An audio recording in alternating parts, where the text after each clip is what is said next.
Alors, je vais d'abord vous rappeler les faits et les informations dont nous disposons ce soir. L'histoire, c'est un mail envoyé il y a 1 an et demi par l'ex-directeur de l'OGC Nice, Julien Fournier, à la direction du club et qui a été divulgué tard hier soir. Dans ce courriel, l'entraîneur du PSG, Christophe Galtier, qui officie alors à Nice, est clairement accusé de propos racistes. Bonsoir Jean-François Pérez. Bonsoir Céline, bonsoir à tous. Vous êtes le chef du service des sports d'Europe 1. Vous avez pu consulter ce mail et l'authentifier. Alors de quoi parle-t-on ? Alors déjà, je tiens à vous dire que j'ai eu il y a quelques minutes Julien Fournier, qui était donc le directeur du foot à Nice il y a encore quelques mois. Il a démissionné, enfin en tout cas il a quitté le club l'été dernier, tout comme d'ailleurs Christophe Galtier, puisque les deux hommes ont entretenu une relation, vous l'aurez compris, qui était devenue impossible au quotidien. Il ne veut pas en dire plus pour l'instant, en tout cas il dit vouloir s'abstenir de communiquer ces prochains jours, mais il me dit quand même que ce n'est pas lui qui a donné le mail en question, qui était un mail privé qui appartenait à l'OGC Nice et qui aurait dû rester à l'intérieur de l'OGC Nice, et que la façon dont les choses ont été révélées plus d'1 an après était, je cite, absolument honteuse. Alors ce mail, il est adressé par Julien Fournier à Dave. Dave, c'est Dave Brailsford, qui est le directeur du sport d'Ineos. Ineos, c'est le grand groupe pétrochimique industriel qui est le propriétaire de l'OGC Nice. Et il lui dit plusieurs choses. La première, c'est un compte-rendu d'une réunion qui a eu lieu le 9 août 2021, réunion au cours de laquelle Julien Fournier, donc directeur du foot à l'époque à l'OGC Nice, rencontre le fils de Christophe Galtier. Et là, plusieurs choses extrêmement graves, selon Julien Fournier, sont dites, notamment le fait que Christophe Galtier, qui a mangé au restaurant les soirs qui précèdent le début de la saison, donc on est à août, on rappelle, 2021, et Christophe Galtier dit « ce n'est pas possible d'avoir fait l'équipe que vous avez faite, une équipe de racaille », c'est ce qui est cité dans le mail. On est dans la ville de Jacques Médecin. Jacques Médecin, c'était un maire de droite, évidemment une dynastie de droite très connue, et qui a donc géré la ville de Nice pendant des décennies. Et cette équipe ne correspond pas à ce que veulent les gens, comme elle ne me correspond pas à moi, Christophe Galtier. Christophe Galtier confirme par la suite avoir dit ça. La réunion se termine très mal et Julien Fournier demande à Christophe Galtier de ne plus jamais tenir ce genre de propos en sa présence. Derrière, la présidence du club, et notamment Bob et Jim Ratcliffe, les deux frères qui possèdent donc Ineos, sont mis au courant. Deuxième chose.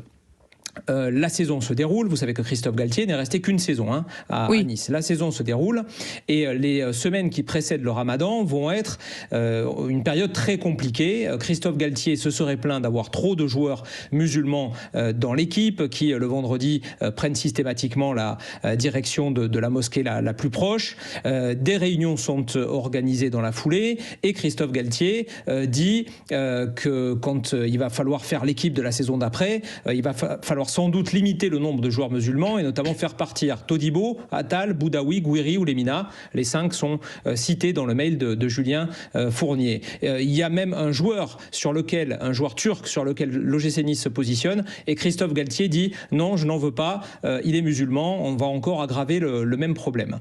La réunion se termine évidemment encore très très mal. Les dirigeants de l'OGC Nice sont avertis. Une dernière chose pour vous dire que Bilal Brahimi arrive à ce moment-là au mercato d'hiver, arrive d'Angers, il est musulman et Christophe Galtier s'en plaint à tel point que début avril de l'année dernière, il est exclu du groupe pour le match face à Rennes. On ne sait pas si c'est à cause de sa religion, de la pratique, on va dire, quotidienne de sa religion, mais en tout cas, Bilal Brahimi, automatiquement dans la foulée, a été suspendu. Voilà comment, si vous voulez, les choses sont présentées dans ce mail. Évidemment, elles ne sont pas aussi simples que ça. Vous avez dit, et vous allez sans doute beaucoup débattre autour de ça, Julien Fournier et Christophe Galtier se sont exprimés via des communiqués cet après-midi, mais il est évident que ce mail, qui est authentique, ça m'a été confirmé, il n'y a strictement aucun doute là-dessus ce soir.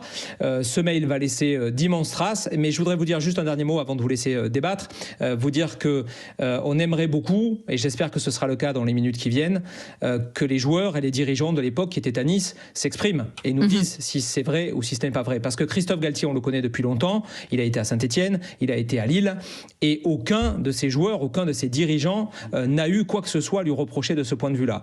Voilà où nous en sommes ce soir. histoire, c'est une très très triste affaire, mais qu'il faut hélas prendre très au sérieux désormais. Merci Jean-François Pérez pour toutes ces précisions. Et Nice, de son côté, pour répondre à votre question, a communiqué en 3 lignes cet après-midi, il y a exactement 1 heure, pour dire que les faits relatés concernaient 2 personnes ne travaillant plus pour l'OGC. Cette situation a été traitée avec le plus grand sérieux au moment des faits. Le club n'apportera pas plus de commentaires. Voilà, je pense qu'on n'aura rien d'autre du côté de Nice. De son côté, le PSG, pour le moment, n'a pas souhaité réagir. Et un peu plus tard, c'est l'avocat de Christophe Galtier, maître Olivier Martin, qui a pris la parole pour dire qu'il contestait avec la plus grande fermeté avoir tenu des propos discriminatoires envers des joueurs quand il officiait à Nice. Il a pris connaissance, Christophe Galtier, avec stupéfaction des propos injurieux et diffamants. Il fait l'objet de menaces, d'actes de harcèlement intolérables depuis la divulgation de ce mail dans plusieurs médias. Son numéro de téléphone portable a même été dévoilé cet après-midi sur les réseaux sociaux. Il reçoit depuis un flot incessant d'injures et il annonce qu'il va entamer des poursuites judiciaires.